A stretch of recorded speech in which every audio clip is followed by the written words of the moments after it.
Hello student, आज हम आपको संस्कृत रीडर में चैप्टर 5 पढ़ाएंगे। हमारे चैप्टर का नाम है सिंह मुस्कस्य कथा। यह एक कहानी है शेर और चूहे की। ये कहानी आपने पहले भी सुनी होगी, पहले भी आपने इस कहानी को पढ़ा होगा। हम फिर भी आपको एक बार ये कहानी छोटे रूप में सुनाते हैं। इसमें बताया गया है कि किसी वन में एक शेर रहता था। वह वृक्ष के नीचे सो रहा था। तभी एक चूहा आया और उसके ऊपर कूदने लगा। उससे शेर को उस पर क्रोध आ गया और उसने चूहे को पकड़ लिया।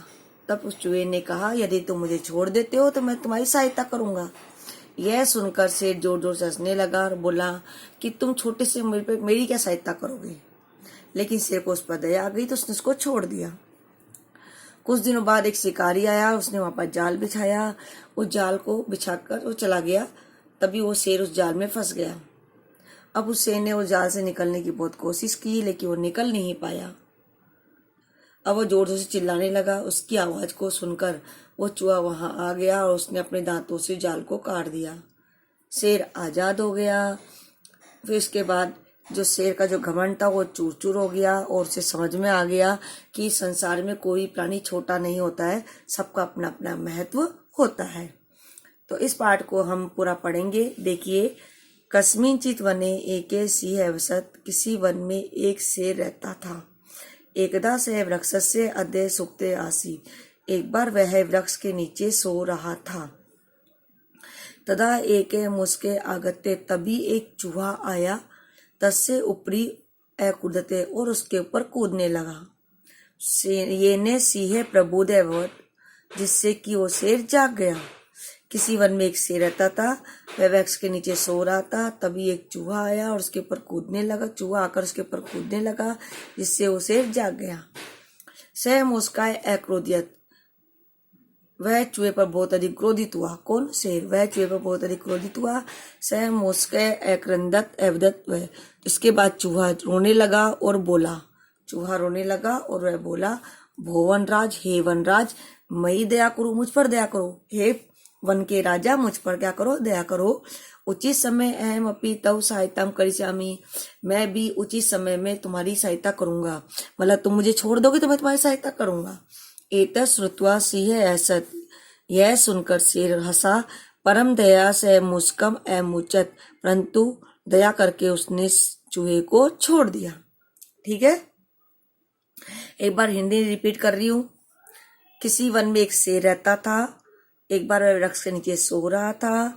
तभी एक चूहा आकर उसके ऊपर कूदने लगा, जिससे वह शेर जाग गया। वह चूहे पर बहुत अधिक क्रोधित हुआ।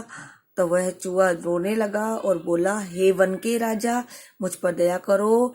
उचित समय आने पर मैं भी तुम्हारी सहायता करूंगा। यह सुनकर शेर उस पर हंसा और लेकिन दया करके उसने चूहे को छोड़ दिया। अब आगे देखिए। एकदा सिंह व्याधस्य जाले बदे अभवत। एक बार शेर शिकारी के जाल में फंस गया। व्याध मतलब शिकारी। एक बार शेर शिकारी के जाल में फंस गया। तदा से अगर्जत। फिर वह जोर से गरजा, जोर से चिल्लाया। सिंह से गर्जनम श्रुत्वा मुस्के तत्र आगच्छत। शेर की गर्जना को सुनकर चूहा वहां आ गया। अवदच्य और बोला, भुवनराज, हे वन के राजा, चिंता मा कुरु, चिंता मत करो। अहम एता जालम कर्तिष्यामि। मैं यह जाल काट दूंगा। तदा से मुस्के तम जालम अकृतंतम। उसके बाद उस चूहे ने उस जाल को काट दिया। तेने सिंह स्वतंत्र अभवत। उससे शेर स्वतंत्र हो गया। तदा प्रश्न भूत्वा सिंह मुस्का अवदत। तब प्रसन्न होकर शेर ने चूहे से कहा, भौमित्र, अहम अति प्रसन्नस्मि। मैं बहुत अधिक प्रसन्न हूँ। अद्य मम गर्वम अपि समाप्तम। आज मेरा जो घमंड है वो भी समाप्त हो गया। आज जो मेरे अंदर घमंड था, जो सबसे अधिक बहादुर होने का, जंगल का राजा होने का, वो भी समाप्त हो गया है। अद्य अहम एतत् अवगच्छामि। आज मैं ये समझ गया हूँ कि क्षुद्रस्य जंतु अपि उपयोगे बहुति। कि छोटे छोटे जीव का भी अपना उपयोग होता है, अपना महत्व होता है।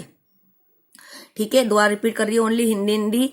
एक बार वह शेर शिकारी के जाल में फंस गया। तब वह जोर से गरजा, जोर से चिल्लाया। शेर की गर्जना की आवाज को सुनकर मूसक चूहा बाहर आ गया और बोला, हे वन के राजा, चिंता मत करो, मैं ये जाल काट दूंगा। तब वह तब उस चूहे ने उस जाल को काट दिया, उससे शेर आजाद हो गया। तब वह प्रसन्न होकर शेर चूहे को बोला, हे मित्र, आज मैं बहुत प्रसन्न हूँ, आज मेरा घमंड था वो समाप्त हो गया है। आज मैं अच्छी तरह जान गया हूँ कि इस संसार में छोटे जीवों का भी उपयोग होता है, छोटे जीवों का भी महत्व होता है। तो आपको इस चैप्टर की जो हिंदी है कहानी के रूप में स्वयं करनी है। ठीक है बच्चों, अब हम चैप्टर का वर्ड मीनिंग पढ़ेंगे, शब्दार्थ पढ़ेंगे। सिंह का मतलब होता है शेर, अवसत यानी रहता था। आगत्य मतलब आकर, आगत्य मतलब आकर, आगत्य आकर, अक्रद मतलब चिल्लाया। जाला मतलब जाल, मम यानी मेरा, परम यानी परंतु।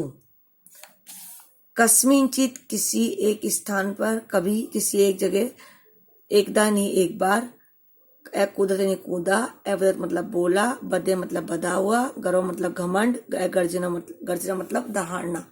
शेर की आवाज को गर्जना कहते हैं। मूसक का अर्थ होता है चूहा, सुप्त यानी सोया हुआ, प्रबुद्ध मतलब जागा हुआ। बिल्कुल विपरीत है, सुप्त मतलब सोया हुआ, प्रबुद्ध मतलब जागा, विलोम शब्द है सुप्तो प्रबुद्ध। ठीक है, सुप्त मतलब सोया, अप्रबुद्ध मतलब जागा। दया मतलब दया करना, गर्जत मतलब दहाड़ना, दहाड़ा, और उपयोग का अर्थ था उपयोग। ठीक है, अब इसके देखिए नई धातु कौन कौन सी इसमें यूज हुई है।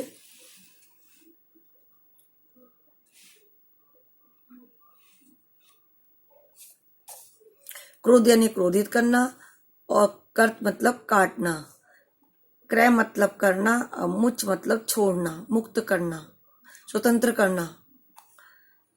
अब इसमें नए अवयव है एकदा, एकदा का अर्थ एक बार, तदा का मतलब तब, एकदा मतलब एक बार, तदा मतलब तब।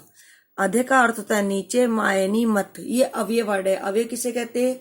जो कभी परिवर्तित नहीं होते, जो किसी भी स्थिति में चेंज नहीं होते, वे अव्यय कहलाते हैं।